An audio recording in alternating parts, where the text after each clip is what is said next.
Neste vídeo, testemunho de Carlos Souza, um ex-mendigo que foi salvo da morte na travessia da Baía de Guanabara.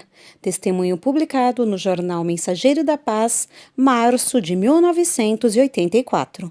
Para quem não me conhece, eu sou a Silvana do canal Diário Pentecostal, especialista em História e Teologia do Protestantismo no Brasil. Se você ainda não é inscrito, se inscreve no canal, deixe seu curtir e compartilha com seus amigos para que mais gente conheça o canal.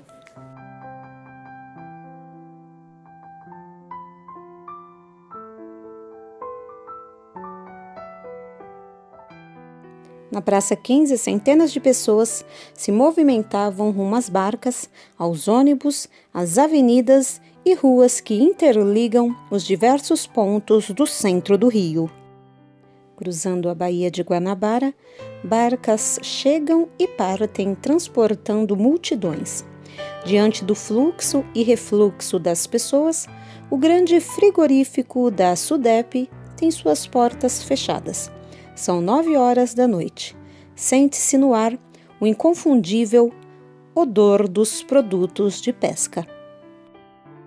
Pálido, barbudo, sujo, os pés inchados, a roupa rasgada e sofrendo de epilepsia, Luiz Carlos Souza caminha com dificuldade para o portão de saída do pavilhão das barcas, intencionando pedir que o deixem entrar.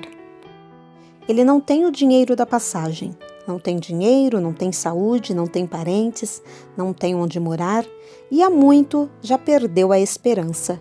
Mas ele agora está decidido a mudar o curso de sua vida. Luiz Carlos Souza pegará a barca para Niterói, mas seu itinerário será outro. Ele caminha para o suicídio. Um mendigo dentre os seus companheiros de sofrimento e misérias ensinou-lhe como deverá fazer. Quando a barca estiver bem no meio da Baía de Guanabara, você pula. Mas não como daquela vez que você pulou de lado e eles lhe recolheram. Você pula na frente da barca e as hélices lhe farão em pedaços e você nem sentirá a morte. No dia anterior, Carlos Souza havia pedido a Deus que lhe desse condições de descansar pelo menos uma noite. Deus lhe atendera, mas seu desejo agora era a morte. Apesar de sua estrutura robusta, os ombros largos e as grandes mãos calejadas, porém trêmulas, como as mãos de todos os alcoólatras, sente que suas forças estão no fim. Está quase cego, a ponto de ter dificuldades de atravessar as ruas. Os mendigos haviam lhe dado uma pedrada no olho esquerdo. O ferimento levara 23 pontos. Dentro de alguns minutos, todos esses sofrimentos acabarão, pensava ele, já no interior da barca. Procurou ficar na proa, tanto para que sua presença não causasse mal-estar a ninguém, como para ter mais facilidade no que ia fazer. Mas quem será esse homem maltrapilho, doente, amargurado e silencioso, que caminha decididamente para a morte? Luiz Carlos Souza nasceu em Mato Grosso. Tempos depois, foi morar no Uruguai, onde aprendeu mecanografia. Seu pai era um uruguaio muito habilidoso. Cantava, lutava boxe, consertava máquinas de escrever e revelara-se um exímio jogador de futebol. Ganhara muito dinheiro, mas perdera tudo na bebida e nas mesas de jogo. Desde cedo, o pequeno Carlos Souza e seus irmãos viram-se privados da companhia de sua mãe. Sofreu muito na mão da madrasta. Quando ele completou 15 anos de idade, seu pai voltou para o Mato Grosso e o levou consigo. Lá, Carlos Souza conheceu uma moça, filha de um delegado, e como este proibira o namoro, ele resolveu fugir com ela para Niterói, Rio de Janeiro, onde tinha alguns parentes e lá se casaram. No ano seguinte, nasceu-lhes o primeiro filho. 2 anos depois, nasceram-lhe 2 meninas gêmeas. Nessa época, sua esposa aceitou a Jesus, mas o Senhor a tomou para si em seguida. Carlos Souza tinha então 19 anos. Seu pai, que viera consolá-lo, ensinou-lhe a beber. internando as filhas na escola Ana Nery e deixando o filho sob o cuidado do irmão mais velho, Carlos Souza resolveu viajar. Foi para São Paulo e lá conheceu outra moça. Encontrou novamente a oposição paterna quanto ao namoro, mas fugiu com a namorada e casou-se no Rio de Janeiro. Logo descobriu que sua mulher se dedicava à prática da macumba. Por diversas vezes ela tentou arrastá-lo àquelas práticas, mas ele se opôs. As brigas vieram e nasceram-lhes os 2 primeiros filhos, até que ela teve uma menina e matou-a na macumba. Ele resolveu abandoná-la e voltou para o Mato Grosso. Do Mato Grosso, foi para o Paraguai, do Paraguai à Bolívia, em seguida para o Rio Grande do Sul e depois para o Uruguai, vindo finalmente para o Rio de Janeiro, onde começou sua vida de mendigo, pois já não tinha mais dinheiro nem documentos, e quando dizia que era mecanógrafo e falava 2 idiomas, ninguém acreditava nele. Começou então a andar com mendigos. Com eles, aprendeu a pedir. Aprendeu também a recolher galinhas e garrafas de aguardente dos despachos de macumba. Tomava conta de carros, recolhia papel das ruas, até que um dia uniu-se a uma mendiga que o havia ajudado a se internar para tratar-se do alcoolismo. Saindo do hospital, tentou reabilitar sua vida na companhia daquela mulher. Voltou a exercer a mecanografia, chegou até a mobiliar uma casa, mas o irmão da mulher com quem vivia era um marginal e este se desentendeu com ele, obrigando-o a fugir. Então, na companhia da mulher, ele passou a vender ângua baiana e aguardente comprada dos mendigos que, por sua vez, a apanhavam nos despachos de macumba. Certa tarde, o avisaram que a mulher com quem ele vivia havia sido assassinada. Desgostoso de tudo, ele se desfez do negócio e passou a beber e a procurar a morte. Tentou suicídio jogando-se do viaduto Meyer, mas caiu sobre o capô de um carro. Foi espancado por diversas vezes. Recebeu em plena Praça 15 um tiro no peito que quase o matou. Fizeram-no beber vidro moído e veneno de rato com cachaça. Ele se internou no hospital vomitando, evacuando e urinando sangue. Na noite do dia 23 de março de 1979, concluindo que não mais havia qualquer razão que justificasse sua vida, rumou decididamente para a morte. Deixando o Rio de Janeiro para trás e seguindo seu costumeiro itinerário, a barca avançava na amplidão aquática da Baía de Guanabara, aproximando-se pouco a pouco de Niterói. Dentro dela estava o passageiro que estava resolvido a fazer uma viagem mais longa.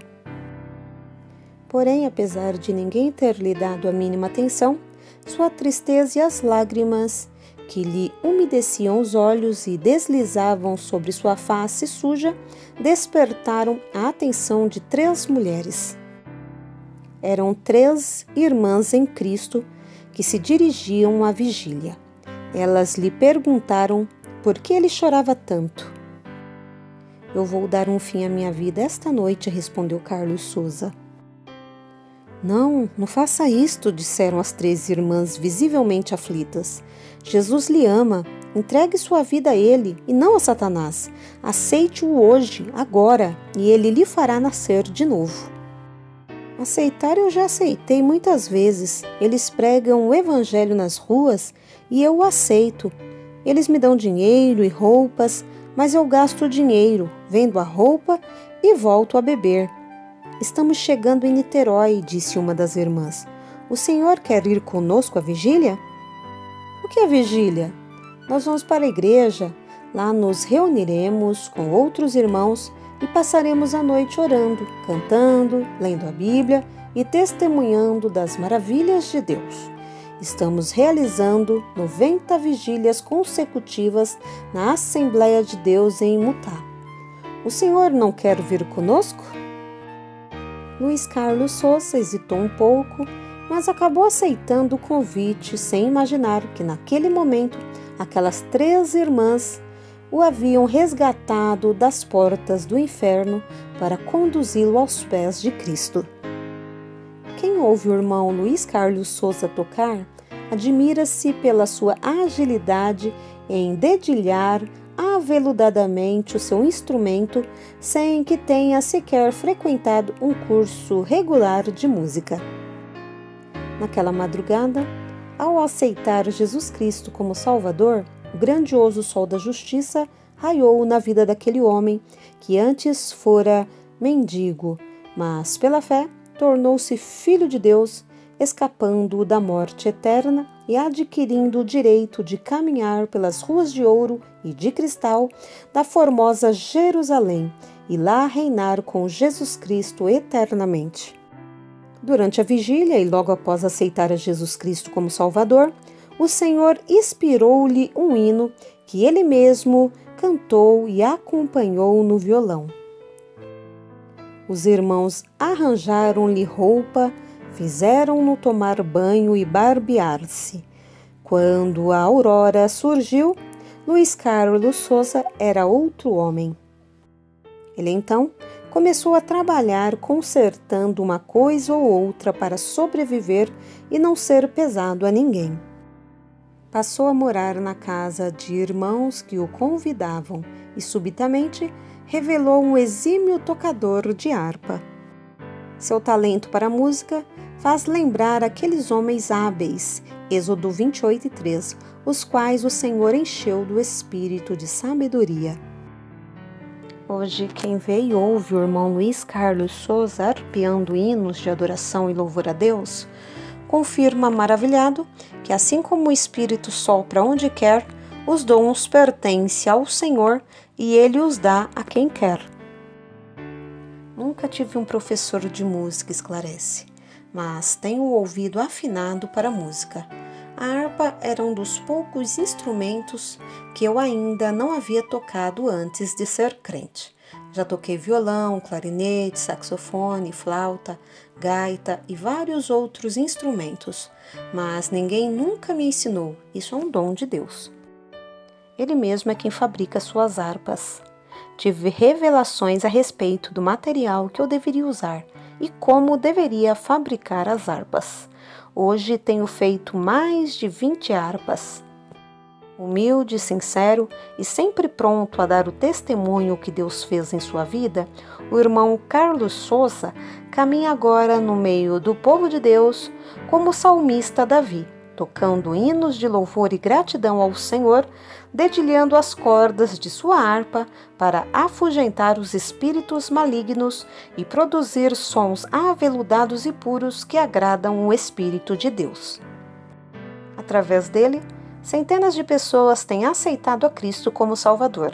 Viajando de norte a sul do país, ele tem sido usado por Deus em cultos, campanhas evangelísticas, congressos e na evangelização de mendigos. Sempre ando com uma fotografia dos tempos em que eu era mendigo. As pessoas ficam admiradas e perguntam como eu consegui levantar-me. Eu digo para elas que nunca me levantei, nunca consegui mudar de vida. Quem me levantou e me fez um outro homem foi Jesus Cristo. Vivendo pela fé, o irmão Carlos Souza revela como consegue se manter sem um emprego certo e em meio à atual crise. Quando o dinheiro e a roupa estão se acabando e o cabelo ficando grande, eu converso com Deus neste sentido e Ele prontamente providencia tudo. Jefferson Magno Costa, 1984.